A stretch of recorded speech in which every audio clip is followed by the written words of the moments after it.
నమస్తే, welcome to Disha TV. లేటెస్ట్గా ఇప్పుడు ఎక్కడ చూసినా కానీ ఒక ఇష్యూ మీద పెద్ద ఎత్తున సోషల్ మీడియాలో కావచ్చు ఒక రచ్చ జరుగుతుంది. అదే ఇడుపు కాగితం.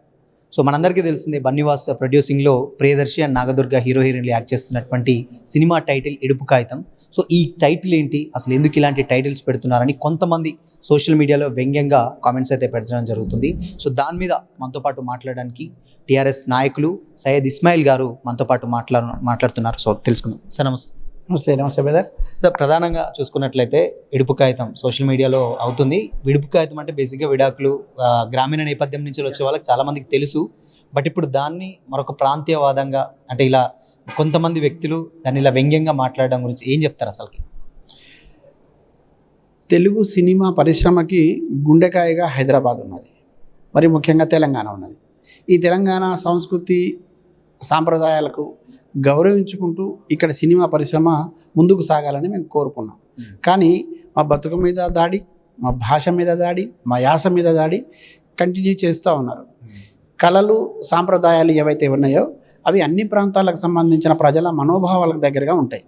కానీ యాసను, భాషను వ్యతిరేకించడం ద్వారా, లేదంటే యాసను, భాషను కొంత అవహేళన చేయడం ద్వారా ఒక సంకుచితమైనటువంటి మనస్తత్వం కలిగినటువంటి కొంతమంది చేస్తున్నటువంటి ఏమంటారు దీన్ని, ఆ సంకుచిత భావజాలానికి సంబంధించినటువంటి అవహేళన పదాలు ఇవాళ మమ్మల్ని గాయపరుస్తూ ఉన్నాయి.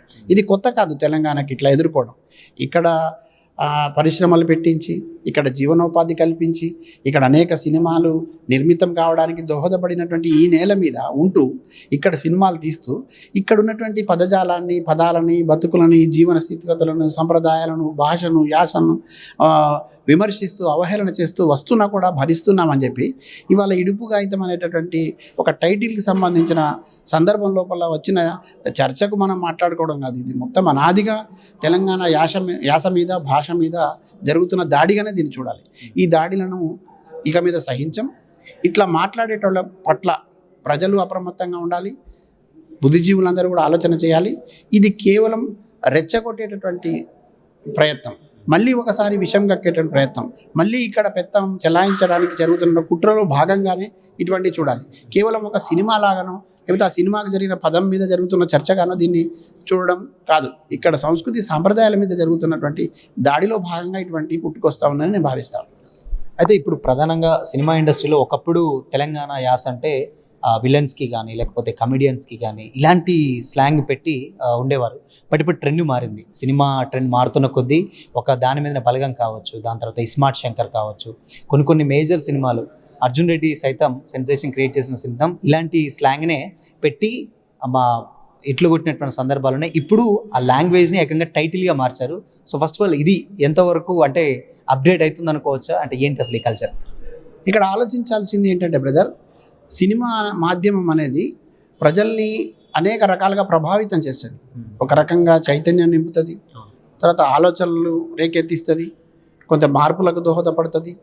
కొన్ని అనాగరికమైనటువంటి పద్ధతిలో, లేదంటే కొంత వికృతమైన రూపంలో వచ్చే వాటి పట్ల కూడా ప్రజలు స్పందిస్తారు, అంటే వాటిని చూసిన తర్వాత. కానీ ఇది ఇప్పుడున్నటువంటి భాష యాసలను టార్గెట్గా చేసుకొని చేస్తున్న దాడి ఏదైతే ఉందో అది మంచిది కాదు.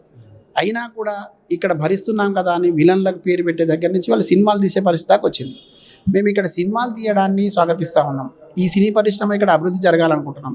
ఇక్కడ ఏ ప్రాంతం వాడు వచ్చి కూడా సినిమాలు తీసుకోవచ్చు. ఏ ప్రాంతం వాడైనా ఈ సినీ పరిశ్రమలో ఉండి వాళ్ళు ఎదుగుతూ ఈ కళామ తల్లి ముద్దు బిడ్డలని చెప్తున్నటువంటి వాళ్ళందరి కళాకారులకు జీవనోపాధి కల్పించేటువంటి పరిస్థితి చేయొచ్చు. కానీ కళ ప్రజల కోసమే ఉంటుంది. ఈ కళ ప్రజల కోసమైన కళ. ఈ ప్రజల కోసమైన కళలో ఒక ప్రాంత ప్రజలకు మనోభావాలను దెబ్బతీయడమని, ఇంకో ప్రాంత ప్రజల ఆధిపత్యం ఇక్కడ చలాయించమని ఉండదు. ఇక్కడ ఉన్నటువంటి ప్రజల భాషను, యాసను గౌరవించాల్సిందే. ఇక్కడ జీవనాన్ని అలవర్చుకొని ఉన్నారు కాబట్టి ఇప్పుడు ఈ సినిమా మాధ్యమాల ద్వారా మరింత చైతన్యం నింపే పరిస్థితి రావాలి, మార్పు దిశగా వెళ్ళేటటువంటి రావాలి తప్ప ఈ అహంకారపూరితమైనటువంటి, అసంబద్ధమైనటువంటి పదాలు, అవహేళనకు గురి చేసే పదాలు, గాయపరిచేటటువంటి పరిస్థితులు, మరీ ముఖ్యంగా ఈ సంకుచితమైనటువంటి స్వభావం కలిగినటువంటి వ్యక్తులు చిమ్మేటటువంటి ఈ విష ప్రయోగాల ద్వారా ఇక్కడ అసమానతలు పెరుగుతాయి, తర్వాత విద్వేషాలు పెరుగుతాయి. ఇక్కడ మళ్ళీ ఒకసారి ప్రాంతీయ విద్వేషం రెచ్చగొట్టే వాళ్ళకు ఒక ఆయుధం అవుతుంది. నేనేమంటున్నానంటే ఇప్పటికైనా సినిమా పరిశ్రమ నిలబడాలన్నా, సినిమా పరిశ్రమ ద్వారా ప్రయోజనం పొందాలనుకున్న వాళ్ళు ఎవరైనా సరే ఈ ప్రాంతంలో జరుగుతున్నటువంటి సినిమాలకు, ఈ ప్రాంతంలో జరుగుతున్నటువంటి పరిశ్రమకు సంబంధించి ఏ పనినైనా ఈ ప్రాంతం పైన విషం చిమ్మేటువంటి ప్రయత్నం చేస్తే ఇప్పటిదాకా సహించడం ఇక మీద సహించాం, తప్పకుండా తిప్పికొడతాం. మా సహనానికి కూడా పరీక్ష పెట్టవద్దని మేము కోరుతా ఉన్నాం. ఈ కేవలం తెలంగాణ ప్రాంతమే కాదు, ఉత్తరాంధ్రకు ఒక ప్రత్యేకమైన శైలి ఉంటుంది, కోస్తాంధ్రకు ఒక ప్రత్యేక శైలి ఉంటుంది, ఆంధ్రాకు ఒక ప్రత్యేక శైలి ఉంటుంది, వేరే ప్రాంతాలకు ప్రత్యేక శైలి ఉంటుంది. అక్కడ ఉన్నటువంటి ప్రజల మనోభావాలకు సంబంధించినటువంటి అంశం అది. అక్కడ ఆహారపు అలవాట్లు కానివ్వండి, మాట్లాడేటువంటి అలవాట్లు కానివ్వండి, తర్వాత భాష కానివ్వండి, ఆ ప్రాంతాన్ని బట్టి ఉంటుంది. మేము వాళ్ళను అట్లా మీరు మాట్లాడొద్దు, మేము చెప్పిన భాష ఏం మాట్లాడాలి, మేము ఇచ్చిన పదాలే మీరు వాడాలి, లేదంటే మీరు పెట్టిన టైటిల్లకు మేము పరమార్థాలు చెప్తాం, మేము అవహేళన చేస్తాం అంటే చూస్తూ ఊరుకోము. అటువంటి ప్రయత్నాలు చేసి పిచ్చి ప్రేలాపనలకు పోయే వాళ్ళకు తప్పకుండా గుణపాఠం చెప్తాం. ఈ రకమైనటువంటి వ్యవహారాలకు దిగి ఇక్కడ శాంతి భద్రతలకు విఘాతం కలిగిస్తూ తర్వాత ఇక్కడ కలిసి ఉండేటటువంటి జీవనం సాగిస్తున్నటువంటి ప్రజల మధ్య విద్వేషాలు రెచ్చగొట్టే శక్తులు ఏదైతే ఉన్నాయో వాళ్ళ పట్ల అప్రమత్తంగా ఉన్నాం. దీన్ని పొడిగించకుండా ఇంతటితో ముగింపు పలికితే బాగుంటుంది. ఒకవేళ ఇది కొనసాగితే మాత్రం తప్పకుండా ఎవరెవరు ఏ రకమైనటువంటి కుట్రబుద్ధితో ఈ ప్రయత్నాలు చేస్తున్నారన్న వాళ్ళందరిపైన కూడా తప్పకుండా ఇక్కడి సమాజం తిరగబడుతుంది. అయితే ఇప్పుడు బేసిక్ ఏంటంటే తెలంగాణ సపరేట్ అయిపోయి కూడా 10 years దాటిపోయింది.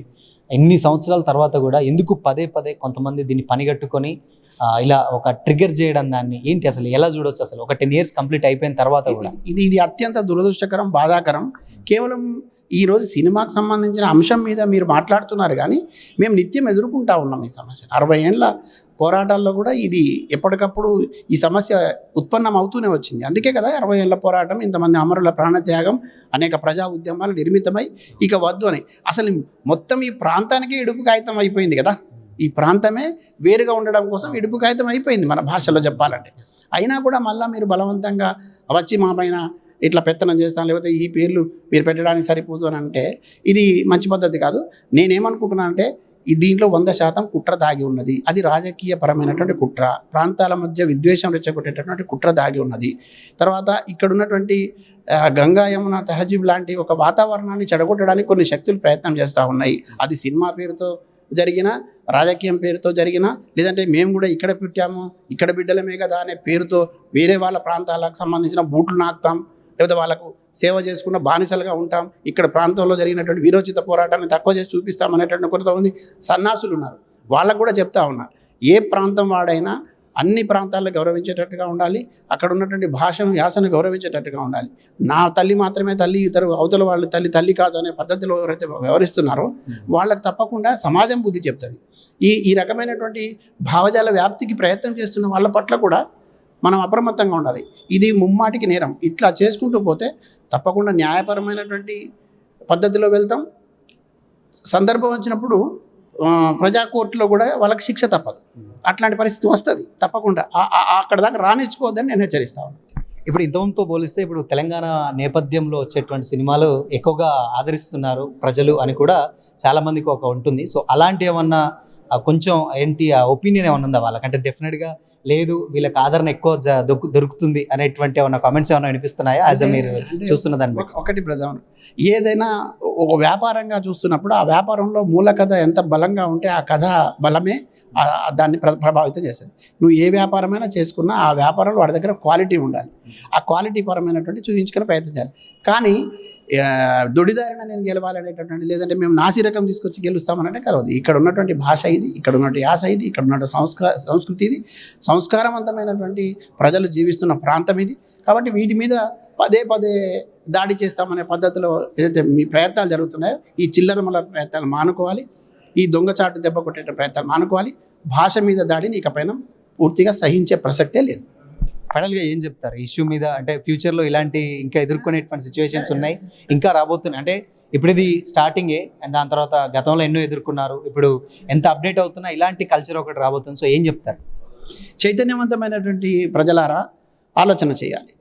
ఇటువంటి విద్వేషాలు రెచ్చగొట్టేటటువంటి, శాంతి భద్రతలు విఘాతం కలిగించేటటువంటి, తర్వాత విచ్ఛిన్నకరమైనటువంటి పద్ధతిలో రాజకీయాలు చేయాలనేటువంటి కుట్రలతో ఉన్నటువంటి వాళ్ళ పట్ల అప్రమత్తంగా ఉండాలని మేము కోరుతా ఉన్నాం. తర్వాత అనేక ప్రజా ఉద్యమాలు నిర్మితమైనటువంటి గడ్డ ఇది. ఈ ప్రాంతంలో ఇట్లాంటి చిల్లరమల్లర విషయాలతో కొంతకాలం మనుగడ సాగించవచ్చు, ప్రచారంలో ఉండవచ్చు. కానీ ఇది శాశ్వతంగా వాళ్ళు అట్లా నిలబడలేరు. ఇక్కడ ఉన్నటువంటి ప్రజలు తప్పకుండా తిప్పికొడతారు. మళ్ళీ మళ్ళీ పదే పదే నేను చెప్తా ఉన్నా, మీ ప్రాంత ప్రజలుగా విడిపోయినాం, ఇక్కడ రాష్ట్రాలుగా విడిపోయినాం, ప్రజలుగా కలిసి ఉందామన్నాం. ఇవాళ కూడా మళ్ళీ చెప్తా ఉన్నా, ప్రజలు బ్రహ్మాండంగా కలిసి ఉంటున్నారు. ఎవరి వ్యాపారాల్లో వాళ్ళు ఉన్నారు, ఎవరి వ్యాపకాల్లో వారు ఉన్నారు, ఎవరి బిజినెస్లో వాళ్ళు ఉన్నారు. సినిమా నటులు కూడా ఈవెందో ఈ నిన్న మొన్న వచ్చి తెలంగాణ మీద ప్రేమ కురిపిస్తానే కళ్ళబొల్లి మాటలు చెప్తున్న పవన్ కళ్యాణ్ సినిమాలు కూడా ఇక్కడ తీసుకోవడానికి మేము వ్యతిరేకం కాదు. ఆయన కూడా తీసుకుంటా ఉన్నాడు.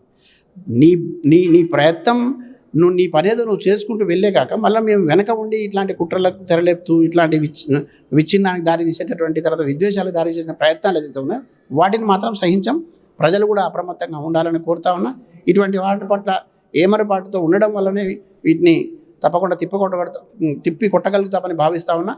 ఆంధ్ర ప్రజలైనా తెలంగాణ ప్రజలైనా ప్రజలకు ఎక్కడ మధ్యలో విద్వేషాలు లేవు.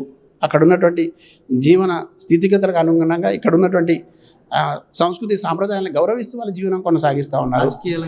రాజకీయంగా కూడా లబ్ధి పొందాలనుకున్నప్పుడు మళ్ళీ సంస్కృతి మీద దెబ్బ కొట్టడం ఎందుకు, ఈ బ్రతుకుల మీద దెబ్బ కొట్టడం ఎందుకు, ఇక్కడ ఉన్నట్టు భాషను దెబ్బ కొట్టడం ఎందుకు? ఈ భాషను బతుకును దెబ్బ కొట్టే కదా ఇంతకాలం మీరు మా మీద పెత్తనం చేశారనేటువంటి పరిస్థితి కనపడింది. మీ పెత్తనం వద్దనే కదా మళ్ళీ వచ్చి మా మీద పెత్తనం చేస్తానని ఈ పద్ధతిలో పెత్తనం చేస్తామంటే తట్టా చదువుకొని మళ్ళీ అక్కడికి వెళ్ళాల్సి వస్తుంది. ఈ మాత్రం పరిశ్రమ కూడా ఇక్కడ ఉండడానికి కష్టం అవుతుంది. దాన్ని ఆలోచించి ఇక్కడ బతుకుతున్నటువంటి అనేక మంది సినీ పరిశ్రమలో బతుకుతున్నటువంటి వాళ్ళ జీవితాన్ని దృష్టిలో పెట్టుకొని మాట్లాడితే ఈ చేష్టలు చేస్తే బాగుంటుంది. అంతేగాని ఇట్లా రెచ్చగొట్టే పదంగా చేస్తే ఒక సందర్భం వస్తే ప్రజలు తిరగబడితే మీకే నష్టం. ఆలోచించుకోమని కోరుతాను.